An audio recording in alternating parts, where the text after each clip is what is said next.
Hello everyone. So React का use callback hook नाम तो सुना ही होगा।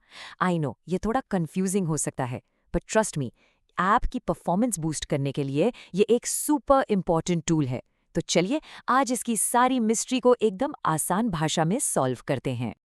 Okay, so imagine this. आपने एक ऑसम रिएक्ट ऐप बनाया है। सब कुछ अच्छा चल रहा है, पर जैसे ही आप कोई छोटी सी चीज चेंज करते हैं, लेट्स से थीम टॉगल करते हैं डार्क से लाइट, तो पूरा यूआई ना थोड़ा सा लैगी फील होता है, थोड़ा स्लो।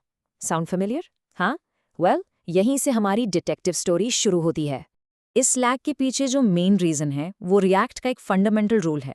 देखो, बाय डिफ़ॉल्ट जब भी एक पेरेंट कंपोनेंट री-रेंडर होता है, रिएक्ट बिना सोचे समझे उसके सारे चाइल्ड कंपोनेंट्स को भी री-रेंडर कर देता है। डजंट मैटर कि उन्हें अपडेट की ज़रूरत है या नहीं। React is like parent updated, okay, everyone gets updated. तो इन बेकार के री-रेंडर्स को रोकने के लिए हम सबसे पहले क्या करते हैं? हमारा पहला क्लू और मोस्ट डेवलपर्स का गो टू टूल है react.memo। सो react.memo क्या है? बेसिकली ये आपके कंपोनेंट के लिए एक बॉडीगार्ड है। आप अपने कंपोनेंट को इसमें रैप करते हो और ये रिएक्ट को बोलता है, हे वेट, अगर इस कंपोनेंट के प्रॉप्स एग्जैक्टली सेम है जैसे पिछली बार थे, तो इसको री-रेंडर करने की कोई जरूरत नहीं। Just skip it. Simple, right? Sounds logical. लेकिन यहाँ आता है ट्विस्ट। आप रिएक्ट मेमो लगाते हो, you feel like a pro, and कुछ नहीं होता। Your app is still slow. What's going on? Memo काम क्यों नहीं कर रहा है? Now the plot thickens. And the real villain of our story is a concept called referential equality. अब ये क्या चीज़ है?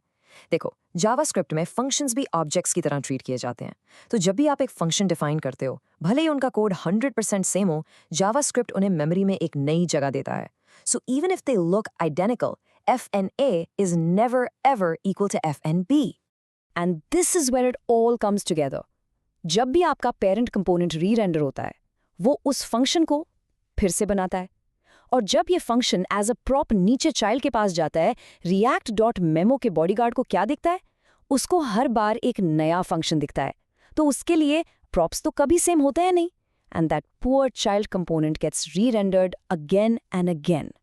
और अब इस वेरी स्पेसिफिक प्रॉब्लम को सॉल्व करने के लिए सीन में एंट्री होती है हमारे हीरो की, यूज कॉल बैक। तो यूज कॉल बैक करता क्या है? ये बेसिकली एक रिएक्ट हुक है जो आपके फंक्शन को मेमोराइज कर लेता है।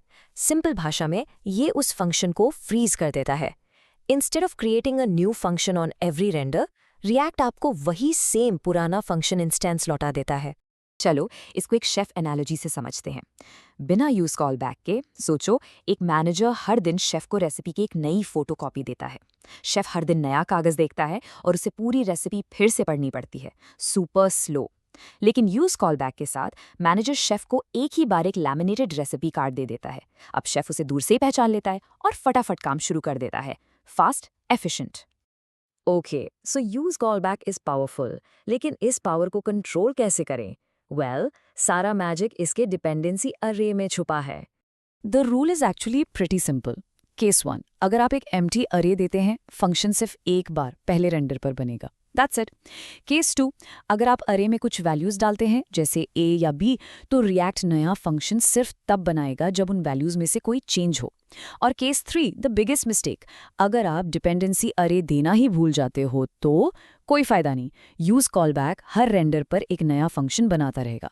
चलिए कुछ कॉमन ट्रैप्स से बचते हैं। सबसे पहली गलती, जैसा हमने देखा, अरे को पूरी तरह भूल जाना। दूसरी गलती, अरे में कोई ऐसी चीज डाल देना जो खुद हर रेंडर पे नहीं बन रही हो, लाइक एन ऑब्जेक्ट और अनदर अरे। पूरा पर्पस ही डिफीट हो जाता है।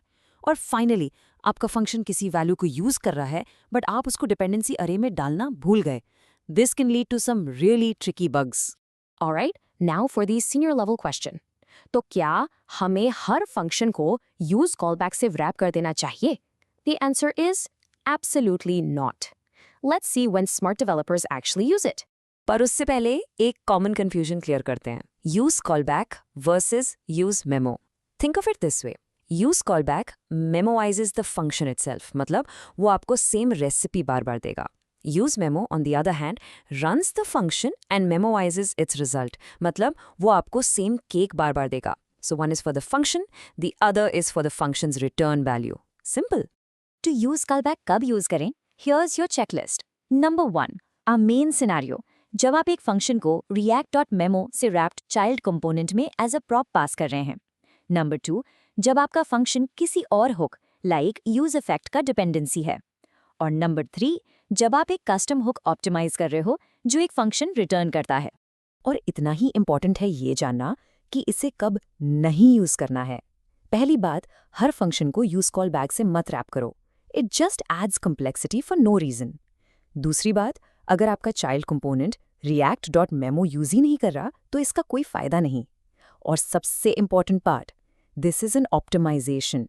इसे तभी यूज करो जब आपको ऐप में एक्चुअल स्लोनेस या लैग नोटिस हो। Don't do premature optimisation. Okay, so let's bring it all together. Is पूरी conversation का what is the one core idea you should walk away with? Well, don't just take my word for it. The official React docs say it best. You should only rely on use callback as a performance optimization. This is so important. इसका मतलब ये है कि अगर आपका code इसके बिना काम नहीं कर रहा, तो real problem कहीं और है. Use callback is not a fix for broken logic. So, the entire story boiled down to one single sentence is this. Use callback gives you a stable, consistent function so that you can prevent unnecessary re-renders in memoized components. That's it. That's the whole story. And I'll leave you with a final interesting thought. React का एक नया compiler आ रहा है, codenamed React Forget, and it promises to handle these kinds of optimizations automatically. So the big question is, in the future, will we even need to manually use hooks like use callback? Something to think about, isn't it? So that was our deep dive into the use callback hook. I really hope this made things a lot clearer for you. Thanks for watching, and I'll catch you in the next one.